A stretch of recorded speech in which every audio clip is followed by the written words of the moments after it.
that we should see a breakthrough soon.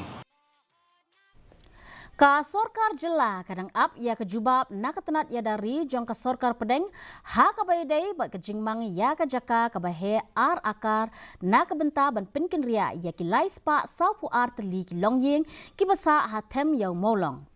Chief Secretary uba DP Walang Ulaong ba ka Sorkar Jylla kala dep ban ya keren ba ka Sorkar pedeng ban mang ya ki jaka ha ki benta jong ka tem ya Mawlong ka badai ka jaka jong ki Shipai. Haga juga por ba DP Walang ulapan pau ya kejing kermen bakan mi kejing bha da ka bakan tho baka jaka balak kerpat kalong ka baret bat ka bambiang susu uba Walang ulapan pau ba ya kan ni kejing temu ladep banyak keren lang bat ka harijan panchayat komiti bat ba ya kan ni ka jaka on la ban penduna nak ar akar sya ka shi akar.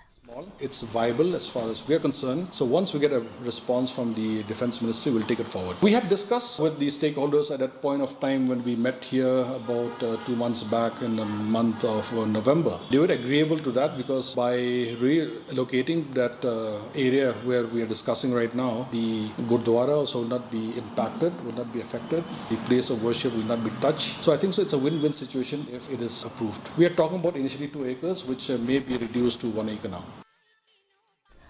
Ka Henyau Trap Integrated Territorial Organization